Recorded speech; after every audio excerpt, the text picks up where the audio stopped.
Isang mapagpalang gabi po muli sa ating lahat. Ito po muli ang iyong abang lingkod, former FIBA referee Eto Camarongan. At bago tayo tumalakay sa ating mga aralin sa araw na ito, ay mag-shout out po muna tayo sa mga nagdiriwang ng kaarawan ngayong araw na ito, January 21, sa mga sumusunod.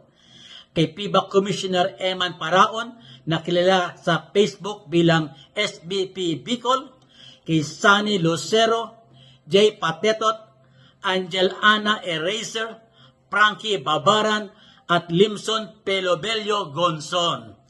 Ganyan din po, belated greetings po sa mga nagdiwang na kaarawan kahapon, January 20, kay Atman Tugas, Joel Hero, Jerome Jose, at Reser Jimenez de la Cruz. Maligayang kaarawan po sa inyong lahat.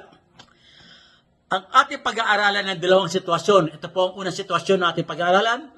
While the ball is on a flight on a shot for goal and a double foul occurred, the ball enters the basket and the ball did not enter the basket. Yung pong bola po is on a flight on a shot for a goal, then nagkaroon double foul sa magkabilang panig, sa magkabilang player. At ang bola po ay pumasok, ang unang senaryo. Pangalawang senaryo, ang bola ay hindi pumasok. Okay, ano po interpretation sa number 1? Doon po sa the ball enters the basket. The goal shall count and the ball shall be awarded to the non-scoring team for a throw-in from any place behind the team's end line. So, count po natin ang basket, 2 or 3 points, and the ball ay doon po sa non-scoring team. Dahil po double foul po yun.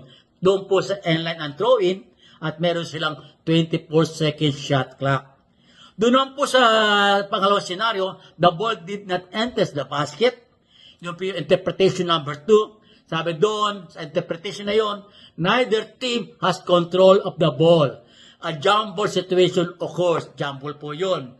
Since jump ball situation occurs, the alternating possession arrow shall apply.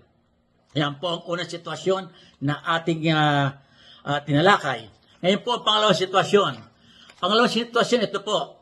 While the ball is on a flight on a shot for goal, and an unsportsmanlike foul was called on either defense or offense, and the ball enters the basket. Yung bola po ay nasa flight on a shot for goal. Then, may tawag ang referee ang unsportsmanlike foul doon sa defense or offense. At ang bola ay pumasok. Ano po gagawin ng referee? Una, sa interpretation, the goal shall count. Basket po yan kung 2 or 3 points. Kung sa 3 points tumira, 3 points. Pag sa 2 points, 2 points. Okay? Pangalawa, ang gagawin doon, 2 free throws shall be awarded to the player who was fouled with no line-up. So, kung sino po ang pinaul, siyempre, titira 2 free throw. Kung ang foul po ay yung defense, titira yung offense. Kung foul ang offense, titira naman defense ng 2 free throw.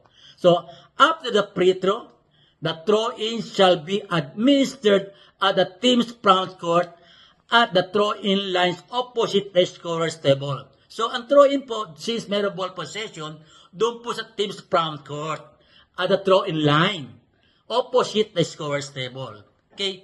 At ang huli, since ang throw-in po ay the team making a throw-in, they shall have 14 seconds on the shot clock. So, pag nagto-throw-in po doon sa front court opposite the table, scorer's table, meron silang 14 seconds shot clock na ibibigay. Yan po ang ating maikling aralin sa araw na ito. At bago po tayo magwakas, mag-iwan tayo ng salita ng Diyos na matatagpuan sa Romans 6:23. Romans chapter 6 verse 23, ang sabi doon, for the wages of sin is death, but the gift of God is eternal life in Christ Jesus our Lord. Tandaan po natin, itong death na tinalakay rito ay hindi death na physical, kundi death na spiritual. Kaya nga po, sabi nga doon malapit na po ang ikalawang pagdating ng ating Panginoon, tayo po ay magnilay-nilay at magsisi sa ating mga kasalanan upang tayo ay makarating sa kanyang kalangitan. Maraming salamat po. Yan po ang salita ng Diyos. At muli, huwag po natin kalimutang mag-like, mag-share, mag-follow, at mag-subscribe sa aking YouTube channel.